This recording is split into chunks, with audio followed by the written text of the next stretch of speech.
সৰ্থেবাৰী উচ্চতৰ মাধ্যমিক বিদ্যালয়ৰ ৮৫ সংখ্যক বাৰ্ষিক সমাৰোহৰ আজি সামৰণি অনুষ্ঠানত উলিওৱা হয় এক বিশাল সাংস্কৃতিক শোভাযাত্ৰা। কা শিল্প নগৰী সৰ্থেবাৰীৰ মাজমজিয়াত জন্ম লাভ কৰা সৰ্থেবাৰী উচ্চতৰ মাধ্যমিক বিদ্যালয়ৰ আজি ৮৫ সংখ্যক বাৰ্ষিক প্ৰতিভা বিকাশ সমাৰোহ। এই উপলক্ষে ছাত্ৰ-ছাত্ৰীসকলৰ মাজত উলিওৱা হয় সাংস্কৃতিক শোভাযাত্ৰা। যোৱা ৮ ডিচেম্বৰৰ পৰা ১২ ডিচেম্বৰলৈ ছাত্ৰ-ছাত্ৰীসকলৰ মাজত বিভিন্ন খেল-ধেমালি অনুষ্ঠিত হয়। এই খেল-ধেমালিত যথেষ্ট ছাত্ৰ-ছাত্ৰীয়ে অংশগ্ৰহণ কৰা দেখা গৈছে। আজিৰ সামৰণিৰ দিনত ছাত্ৰ-ছাত্ৰীসকলৰ মাজত উলিওৱা হয় এক বিশাল সাংস্কৃতিক শোভাযাত্ৰা। এই শোভাযাত্ৰাত ছাত্ৰ-ছাত্ৰীসকলে লোককৃষ্টি সংস্কৃতিৰ প্ৰতীকসমূহ সাংস্কৃতিক শোভাযাত্ৰাৰ জৰিয়তে দাঙি ধৰে। এই শোভাযাত্ৰাত ছাত্ৰ-ছাত্ৰীসকলৰ লগতে শিক্ষক-শিক্ষয়িত্ৰীয়ে অংশগ্ৰহণ কৰা দেখা গৈছে। সৰ্থেবাৰী উচ্চতৰ মাধ্যমিক বিদ্যালয়ৰ ছাত্ৰ একতা সভাৰ উদ্যোগত আমি আজি প্ৰতিভা বিকাশ সমাৰোহ উদযাপন কৰিছিলোঁ ৮ ডিচেম্বৰৰ পৰা, আৰু আজি আমি সাংস্কৃতিক শোভাযাত্ৰা আৰম্ভ কৰিছোঁ।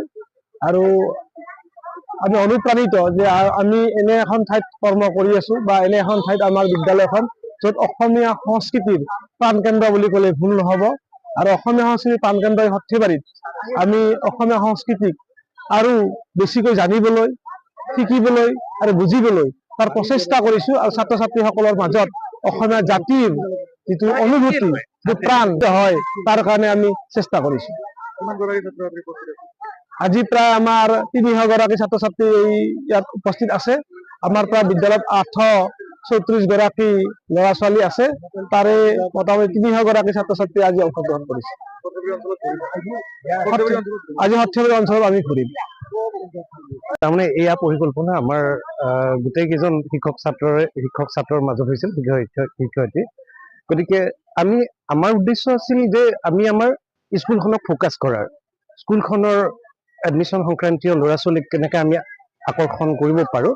সেইকাৰণে আমি সৰ্থেবাৰী নগৰৰ এটা কিছু অংশৰ মাজেৰে, গোটেইখিনি যোৱাটো সম্ভৱ নহয়, আমি কিছু অংশৰ মাজেৰে আগবাঢ়িলোঁ। আজি আমাৰ সাংস্কৃতিক শোভাযাত্ৰা। এই শোভাযাত্ৰাত আমি বিভিন্ন জনগোষ্ঠী, জাতি জনগোষ্ঠীৰ বিভিন্ন প্ৰদৰ্শন, ইয়াৰ উপৰিও আৰু গীত নৃত্য, আৰু ইয়াত আমি অংশগ্ৰহণ কৰি খুবেই আনন্দিত। সৰ্থেবাৰী নগৰৰ আটাইবোৰ মানুহে আমাক ধুনীয়াকৈ লক্ষ্য কৰিছে। গতিকে নিশ্চয় আমি অহাবাৰ আমাৰ ছাত্ৰ-ছাত্ৰীক নিশ্চয় আমি আৰু বেছিকৈ পাবলৈ সক্ষম হ'ম। সেইটোতো মোৰ এটা বৰ আকাংক্ষা আছিল। আজি এয়া সৰ্থেবাৰী উচ্চতৰ মাধ্যমিক বিদ্যালয়ৰ প্ৰসংগ সংগীতটি মই লিখা, মই দীপংকৰ ডেকা, আৰু আজি গোটেই নগৰৰ চাৰিওফালে এই গীতটি প্ৰচাৰ হোৱাত মই খুব সুখী। আৰু এইটো ইতিমধ্যে আমাৰ বিদ্যালয়ৰ পৰিচালনা সমিতিয়ে এইটো প্ৰসংগ সংগীত হিচাপে গ্ৰহণ কৰিছে, আৰু এই গীতটি উন্মোচন কৰিছিল আমাৰ সৰ্থেবাৰীৰ, আমাৰ বৰপেটা জিলাৰ স্কুল পৰিদৰ্শক, তেখেতে উন্মোচন কৰি গৈছিল ইতিমধ্যে। গতিকে সেইটোও তেখেতে ইতিমধ্যে অন্য এক ধৰণে প্ৰচাৰ চলাইছিলে। মই এই বিষয়ত বৰ সুখী।